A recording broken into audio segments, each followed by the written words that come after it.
बैठे हैं, मतलब जहां किशोरी जी के रूप में बैठे हैं वो गोरीलाल, वहां पर कृष्ण रूप में श्री किशोरी जी हैं और किशोरी जी के रूप में ठाकुर जी हैं, इसलिए गोरीलाल।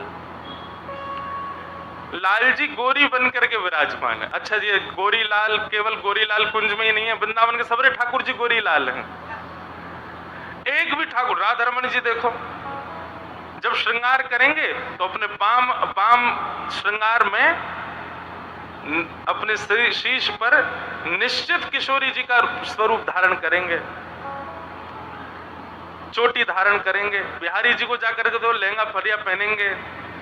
ये सबरे लाला गोरी बने हुए हैं। जिस प्रकार अपने गुरु की प्रसादी को शिष्य धारण करता है, ऐसे वृंदावन में जितने भी हमारे लाल जी हैं सबरे गोरी बने हुए हैं, सब किशोरी जी की प्रसादी धारण करते हैं।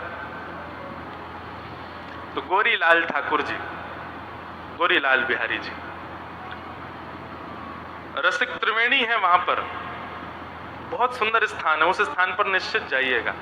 तो वहां का एक लीला दर्शन है, बहुत सुंदर दर्शन। महाराज जी एक बार सुना रहे थे कि हरिदास परंपरा के चौथे आचार्य श्री नरहरि देव जी, जिनको ठाकुर जी प्राप्त हुए, श्री गोरीलाल जी, उनको कैसे प्राप्त हुए? श्री नरहरि देव जी एक दिन सो रहे थे, तो सोते सोते स्वप्न में उनको ये दर्शन हुआ कि ठाकुर जी किशोरी जी के रूप में खड़े हैं और किशोरी जी ठाकुर जी की तरह वंशी बजा रही हैं। ठाकुर जी तो गोरे गोरे लग रहे हैं, किशोरी जी सांवली सांवली लग रही हैं। ये उनको स्वप्न में दर्शन हुआ। और जब स्वप्न में दर्शन हुआ तो स्वप्न जब खुला तो उठ करके इतने व्याकुल हो गए, बेचैन हो गए, ठाकुर जी से प्रार्थना करने लगे, बोले नाथ आप इतने प्यारे लग रहे, इतने सुंदर लग रहे, कृपा करो या दास के ऊपर और यहाँ पधारो, सेवा प्रदान करो। रोज यही प्रार्थना करते कि वो स्वप्न मुझे दोबारा आवे, वो स्वप्न में मुझे वो जो दर्शन हुआ वो मुझे बार बार दिखे। पर ठाकुर जी ने एक दिन स्वप्न में प्रकट होकर के आश्वासन दिया कि चिंता नहीं करो, हम जल्दी आएंगे आपके यहाँ। मथुरा के एक व्यापारी थे, नमक का व्यापार करते थे। उनके यहाँ नमक कट्टों में भर भर के आते थे। एक बार उन नमक के कट्टों के बीच मेवाओं का कट्टा आया, तो व्यापार के नीचे काम करने वालों ने बताया, बोले महाराज ये नमक के जो कट्टे आए हैं हमारे व्यापार, इसमें एक मेवाओं का कट्टा है। उन्होंने जैसे ही उसको खोल करके देखा, उसके भीतर श्री युगल सरकार विराजमान थे और उनकी चरण चौकी पर लिखा था श्री नरहरिदास के ठाकुर जी। आज भी श्री गोरीलाल कुंज ठाकुर जी नाम लेकर के आए कि हम उनके हैं। तो व्यापारी तो उनको सेवा करते थे, अब लोग बाग दर्शन करते थे, बोले वाह भाई कहीं ठाकुर जी प्रकट हुए, मेवा की कट्टा में से निकल के आए हैं। तभी एक आचार्य दर्शन करने गए और उन आचार्यों ने दर्शन करके जब देखा, बोले कि यहाँ नीचे लिखा है नरहर देव के ठाकुर जी। बोले अरे ये तो वृंदावन में श्री नरहर दास जी हैं, उन्हीं का नाम है, शायद उन्हीं के ठाकुर जी हैं। और जैसे ही वो ठाकुर जी उनको दिखाए तो वो समझ गए, तो स्वप्न में दिखे थे वही लाल जी। इस प्रकार ठाकुर जी अपने आप कृपा करके उनके यहाँ पधारे। उनकी एक इतनी मधुर लीला, ये सब देखो चिंतन से प्रकट होता है। इसीलिए मैं चिंतन पर जोर दे रहा हूं, चिंतन किया करो।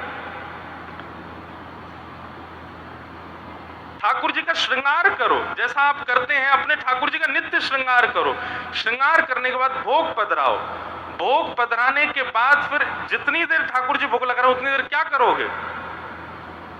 एकांत में बैठो और उन्हीं ठाकुर जी का जिनका आपने श्रृंगार किया है, अब उन्हीं को चैतन्य रूप में अपने कुंज में बिठाओ। हमारे ठाकुर जी लड्डू गोपाल हैं, हमारे ठाकुर जी त्रिभंग लली हैं, हमारे ठाकुर जी गिरधर लाल हैं। तो जब चिंतन उनका करो ना, तो वो ऐसे नहीं दिखने चाहिए, वो फिर चलते फिरते आपको दिखाई दें। वो मुस्कुरा रहे हैं, वो अपने नेत्र बंद कर रहे हैं, खोल रहे हैं, उठ रहे हैं, बैठ रहे हैं, ये सब लीलाएं दिखें आपको अपने चिंतन में। आप बस इतना चिंतन करो कि ठाकुर जी चल करके कुंज में आ रहे हैं, बाकी की लीला ठाकुर जी अपने आप करते जाएंगे। चिंतन करना, मानसी में जाना बहुत आवश्यक है। भक्ति की एक स्थिति आने के बाद जो अभी प्रारंभ स्थिति में, वो चिंतन में मत चले जाना, नहीं तो फिर हीरो हीरोइन दिखेंगे आपको। एक बार बंबई में एक व्यक्ति मुझसे बोला, तो महाराज जी मैं आंख बंद करता हूं तो मुझे नाम जप करने के लिए तो हीरोइन दिखती है। मैंने कि बेटा जो भीतर होता है वही दिखता है। तो पहले तो ब्रज की खूब उपासना करके, गुरुदेव के प्रणाम करके, संत जनन को प्रणाम करके पहले तो चिंतन के लायक बनो।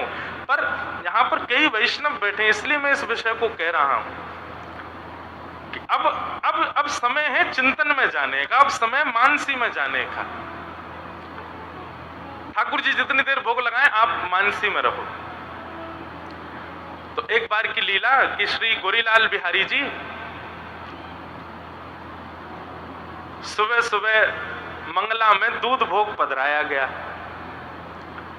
और दूध भोग के बाद में थोड़ी देर चिंतन करके आचार्य जब पुनः गए भीतर, तो भीतर जाकर के देखा कि ठाकुर जी और किशोरी जी दोनों दूध में नहाए भये हैं। ऊपर से नीचे तक पूरा दूध फैला रखो अपने ऊपर।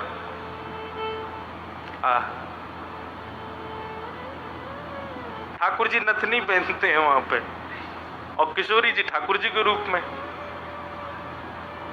तो बहुत ध्यान से सुनो, दोनों दूध में सने भये ऊपर से नीचे तक। आचार्य चरण ने प्रणाम किया, बोले जय जय जी, कहा लीला करके आए हो हैं? दूध पीवे की जगह नहा लिए सवेरे सवेरे। इतना तातो दूध, तातो हमारे ब्रज में गरम ते कहें तातो, इतना तातो दूध तो नाओ उष्ण तो नहीं लगा होगा, लेकिन फिर मुझे कह देते मैं आपको स्नान करा दे तो आप काई को नहा लिए। सो ठाकुर जी बोल पड़े। ठाकुर जी बोले अरे ये श्री जी बड़ी भोरी है हमारी। आचार्य चरण बोले कहा भयो ने बताओ तो सही। तो ठाकुर जी लीला बता रहे अपने आप ही। ठाकुर जी कह रहे हैं, बोले मैं श्री जी को दुग्ध पान कराए रहे हो, सो श्री जी अपने होठ के पास दूध ले जाओ, फिर मुझे कहें ए दूध तो लाल लाल सो दिख रहा है, दूध में कछु पड़ो है, ऐसा लग रहा हो कि कछु लाल लाल सो का जामे। अब मैं जब दूध को देखूं तो दूध में कोई लालिमा नहीं, लेकिन श्री जी जब दूध पीवे जामे सो पीछे कर दे, में तो कुछ पड़ो है। तब मैंने श्री जी से कही अच्छा एक काम करो, आप मुक्ते लगाओ, मैं बगल में आके झांकूंगा, मैं देखूं का लाल है। तो श्री जी पान कर रही हैं और बिल्कुल गले गाल पे गाल छुपा के ठाकुर जी देख रहे हैं हमें कहा लाल है। तभी देखो कि श्री जी की नथनी में जो मणि है वो चमक करके दूध को लाल लाल बना रही है। ठाकुर जी बोले जय हो श्री जी, आप बड़ी भोरी हो। बोल कहा भाई हो जी, आपकी नथनी है या को आप ऊपर करके दूध पी रही हो, ये नथनी की ही परछाई आ रही है दूध में, बात लाल लाल लग रहा है। श्री जी बोली अरे मैं तो बड़ी बावड़ी हूं, वो तो समझ में ही ना आवे। अरे मैं हूं कहां, पहचान नहीं पाई। फिर श्री जी दूध पीने लगी और दूध पीते पीते उनको अपने ही भोरेपन पे जोर की हंसी आई, और जैसे दूध मुंह में गया, मुंह में जाती हंसी आई तो सबरो फूटकार, सबरो बाहर निकल गो, स्वयं भी सन गई और लाल जी सन गए। ठाकुर जी भी वही में है गए। नरहरदास जी, नरहरदेव जी 3 दिन तक नेत्रों से आंसू नहीं रोक पाए अपने, ऐसी लीला ठाकुर जी की।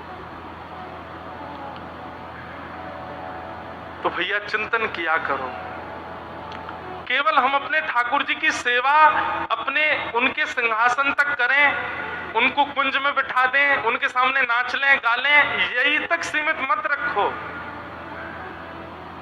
जब सब चीज से निवृत्त है जाओ तब एकांत में नेत्र बंद कर लो, ठाकुर जी के सामने ही रहो पर नेत्र बंद करो, और फिर हृदय के कुंज में उन्हीं ठाकुर जी को देखो अब कहा लीला कर रहे हैं।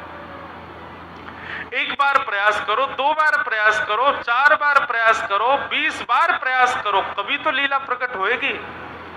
और एक बात मेरी ध्यान से सुनियो भैया, जिस प्रकार किसी व्यक्ति को अंदर उसके कोई कमी हो जाए तो वो औषधि लेकर के उस कमी को ठीक करता है, ठीक वैसे लीला प्रकट करने की औषधि क्या है? यमुना जल। लीला प्रकट करने की औषधि क्या है? ब्रज की रज। लीला प्रकट करने की औषधि क्या है? ब्रजवास। ब्रजवास आप और किसी कार्य के लिए नहीं कर रहे हैं, लीला प्रकट हो इसलिए कर रहे हैं।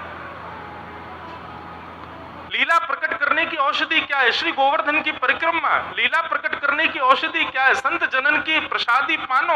लीला प्रकट करने की औषधि क्या है? ब्रजवासिन के घर की झूठी मधुकरी पानो। इन सबसे लीला प्रकट होती है। ये सब हमको केवल नियम मान करके नहीं करने हैं कि ब्रज रज लगानी है, ऐसे कंठी माला पहननी है। अब कंठी माला अधिकतर पहनने वाले इनकी पूछो क्यों पहनते हो, तो वो सब कहते हैं कि पता नहीं कब प्राण निकल जाए। तो जब प्राण निकले कम से कम उस समय कंठी गले से छुपी हुई हो तो वैकुंठ प्राप्त। यहां पर भी स्वार्थ आ गया ना, ये भी तो एक स्वार्थ है कि आप अपने उद्धार के लिए कंठी पहन रहे हो, ताकि भैया या तुलसी के स्पर्श करके प्रसादी ठाकुर जी पावे, या तुलसी के बिना स्पर्श की प्रसादी ठाकुर जी स्वीकार ना करें। तो पहला भाव तो हमारा ये है कि तुलसी हमसे स्पर्श देगी तो हम ठाकुर जी कभी ना कभी तो हम हमारो स्पर्श करेंगे, हमारो भोग लगा लेंगे। और दूसरा भाव, तुलसी धारण इसलिए करनी ताकि तुलसी के नित्य धारण करने से चित्त में किंचित पवित्रता आ जाए और उस किंचित पवित्रता से ठाकुर जी की कोई लीला दिख जाए, इसलिए कंठी पहननी।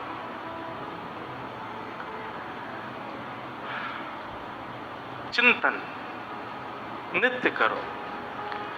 हमारी किशोरी जी बड़ी भोरी हैं, एक पद में गायो करूं कभी कभी कथा में, कैसी भोरी हैं हमारी लाडली जो।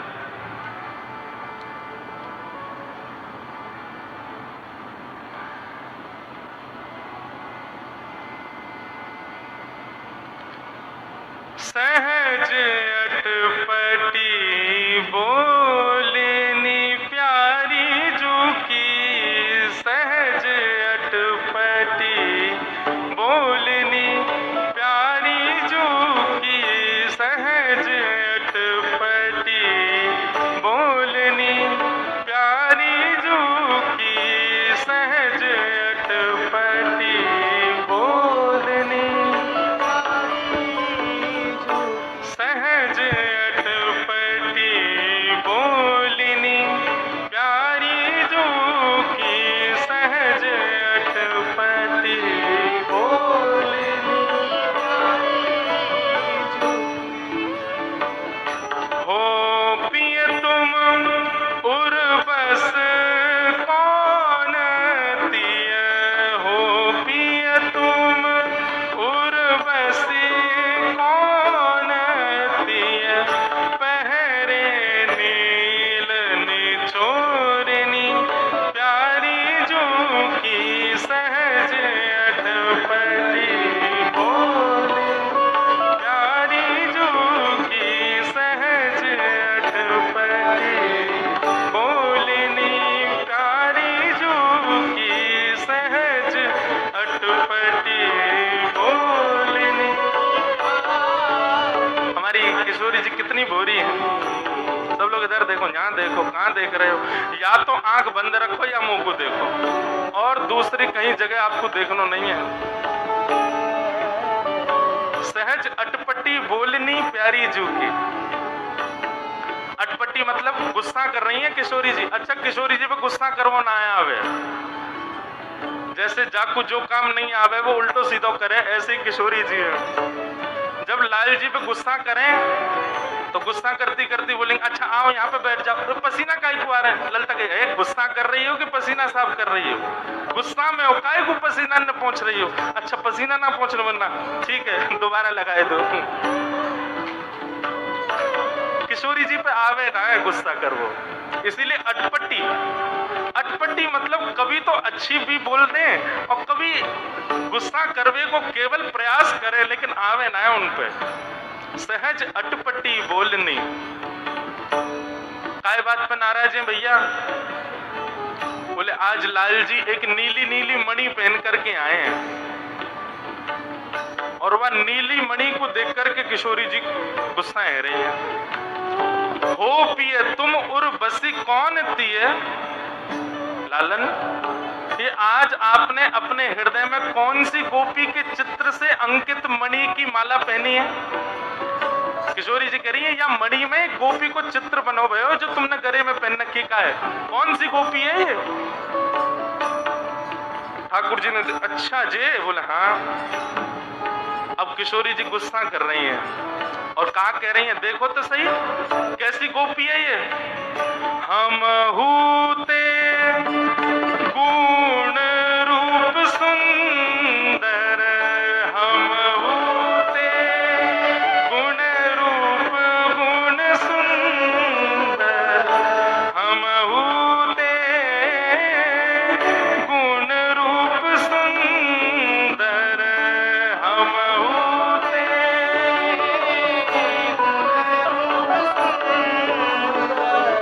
पाई कहाँ बिन मोलिनी प्यारी जो की, पाई कहाँ बिन मोलिनी प्यारी। किशोरी जी कह रही हैं, ये देखो तो सही गोपी हम तो ज्यादा सुंदर लग रही है। इतने सुंदर रूप और गुण तो मेरे ना है जितने यहाँ गोपी के लग रहे हैं जो आपने पहन रखी का है। ठाकुर जी कह रहे हैं, हाँ वो बात तो है, आप तो सुंदर है। तो अब किशोरी जी गुस्सा में कह रही हैं, कहाँ से मिल गई है बिना मोल की आपको है? आप में ऐसा गुण तो है ना कि आपसे कोई प्रेम कर ले, ये कहाँ जबरदस्त जरूर फंसाई होगी कैसे करके, कहाँ से मिल गई आपको? ठाकुर जी बोले, अच्छा श्री जी ने बताओ तो सही और कैसी लग रही है ये? तब किशोरी जी कह रही हैं, बड़े बड़े नैन अरुण कजरारे, बड़े बड़े नैन। अब देखो, अगर कोई आप पे गुस्सा है और जा बात पे गुस्सा है, तुम वही बात को बात पूछो वो बोलेगा? किशोरी जी बोल रही हैं क्योंकि गुस्सा करो आवे ही ना। ठाकुर जी कह रहे हैं, अच्छा नहीं बताइयो और कैसी लग रही है ये? बोले, हाँ देखो तो, बड़े बड़े नैन अरुण कजरारे, बड़े बड़े नैन, हाँ बिथुरी अलक कपोलिनी प्यारी जो की, बिथुरी अलक कपोलिनी प्यारी जो, सहज अटपटी बोलिनी प्यारी जो की, सहज अटपटी। किशोरी जी बड़ाई कर रही हैं, आहा या के नेत्र तो देखो कैसे बड़े बड़े नेत्र, उनमें काजल लगा रखे हैं और ऐसे कई सारे केश घुंघराले है करके कपोलन पे आ रहे हैं, कैसी प्यारी लग रही है। ललिता जी कह रही हैं, किशोरी जी नाराज हो आप, नहीं गुस्सा कर लियो, कहा तुम को वर्णन कर रही हो? तब किशोरी जी कह रही, हाँ हाँ गुस्सा करूं। उमगी उमगी सनमुख आवत, उमगी उमगी के सनमुख आवत, उमगी उमगी के सनमुख आवत,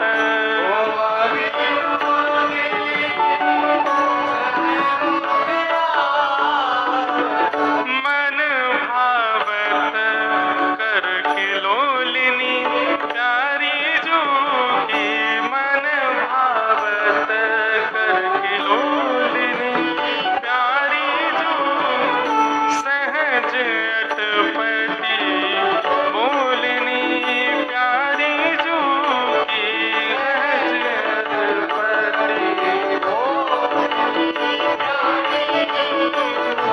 भगवद रसिक कहाँ तुम साधो, भगवत रसिक कहाँ तुम साधो, भगवद रसिक कहाँ तुम साची, भगवद रसिक कहाँ तुम साची, नाही करो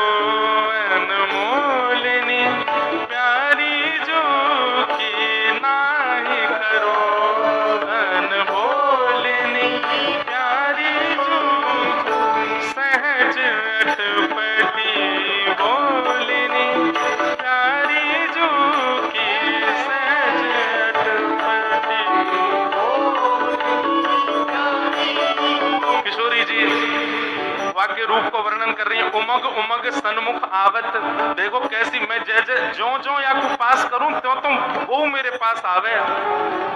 और करत किलोलनी, मन भावत करन किलोलनी, लेकिन कैसी हो या कि किलोल या कि लीलान को देख करके मेरो मन यहाँ पे आ रहा है। ठाकुर जी खूब जोर जोर से हंस रहे हैं। किशोरी जी कह रही आप हंस क्यों रहे हो, सांची बताओ हंस काहे क्यों रहे हो। हे श्यामाजू, आज मैं यहाँ छवि को देख करके बली बली जा रहा हूँ कि जिनके रूप को वर्णन ललिता विशाखा और स्वयं श्याम सुंदर करें, आज अपने ही रूप को वर्णन अपने मुक्त ही कर रही हैं। हे श्यामाजू, ये मणि में दिखे वाली गोपी कोई और नहीं है, आपको अपना प्रतिबिंब ही दिख रहा है। कई मणि हो में उन मणि में शीशा के भांति अपनो ही चेहरा दिखाई दे, तो श्री जी के सामने जब ठाकुर जी आए तो वह मणि में वो चित्र कोई और को नहीं है, श्री जी को ही प्रतिबिंब दिख रहा हो। किशोरी जी अपने आप ही कह रही हैं, बड़े बड़े नैन अरुण कजरारे कहां पाई बिल मोलिनी, उमग उमग सन्मुख आवत मन भावत करत किलोलिनी। हे श्यामाजू, जे कोई और थोड़े ही है।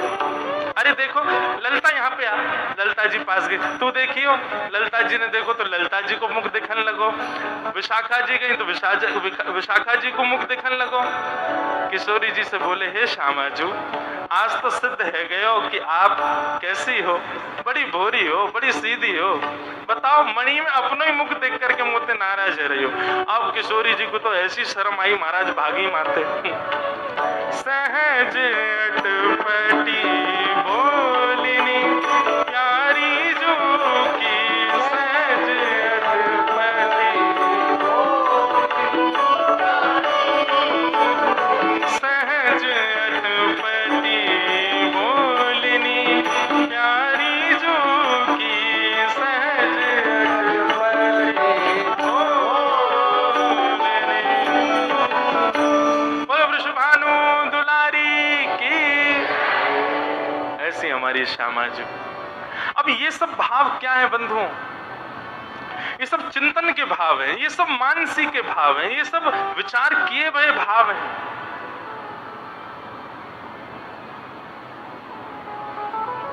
तो चिंतन प्रारंभ करो।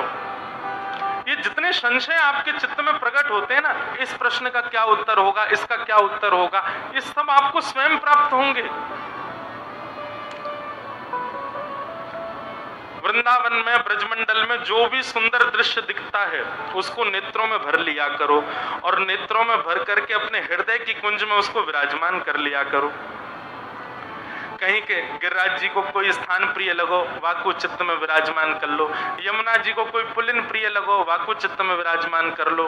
वो आपको प्रिय इसलिए लग रहा है, ठाकुर जी आपके चित्त में जो बैठे हैं वो संग्रह कर रहे हैं उसको संग्रहित करके अपने चित्त में कुंज को निर्माण कर लो। और वह कुंज में फिर आपके जो सेवा के ठाकुर जी हैं, उन सेवा के ठाकुर जी का चैतन्य विचार करके, वो जड़ है ऐसा नहीं, चैतन्य विचार करके वो चल रहे हैं, फिर रहे हैं, उठ रहे हैं, बैठ रहे हैं, ये सब लीला कर रहे हैं, ये विचार करते भाई अपने चित्त में, चित्त की कुंज में विराजमान करो और वहां उनकी लीला को दर्शन करो। ये कहने सुनने में जितनी आसान लग रही है, आसान है तो नहीं, पर करना चाहिए, प्रयास करो। ब्रज यदि प्राप्त हो रहा है तो खाली मत बैठे रहो यहाँ पे, अब या भाव में प्रवेश करो, चिंतन में जाओ, लीला में जाओ, भाव में जाओ। और उसकी पुष्टि कैसे होगी, तो सत्संग में आओ, कथा में आओ, वैष्णव जनन के पास जाओ, उनके बीच की चर्चा श्रवण करो, उससे ये कार्य और सिद्ध होगा। श्री हरिराम व्यास जी का चरित्र आता है कि जुगल किशोर जी को पगड़ी पहना रहे थे, पाग सिर पर, और पगड़ी पहनाते पहनाते उनको किशोरी जी की कोई लीला स्मृति में आ गई, और ऐसी लीला स्मृति में आई कि ठाकुर जी किशोरी जी को श्रम दे रहे हैं, मतलब किशोरी जी को परेशान कर रहे हैं ठाकुर जी। तो जुगल किशोर जी की पगड़ी बांधते बांधते आधी छोड़ दी, लाला परेशान करे श्री जी को, आज ऐसे ही खड़ो रहे, मैं तो ना कर रहा श्रृंगार, और ऐसे ही छोड़ के चले गए, जाके बाहर बैठ गए। कोई दर्शनार्थी आए, दर्शन करके और गए, और हरिराम व्यास जी से बोले, व्यास जी आज तो कैसी सुंदर पाग धारण कराई है आपने, हैं लाल जी को। व्यास जी बोले व्यंग कसरो दीख है, आज तो मैंने पाग ही ना धराई, आज तो मैंने आधी अधूरी पाग छोड़ दी। बोले अरे मैं तो रोज दर्शन कर भी आऊं, मैंने आज जैसी पाग ना देखी।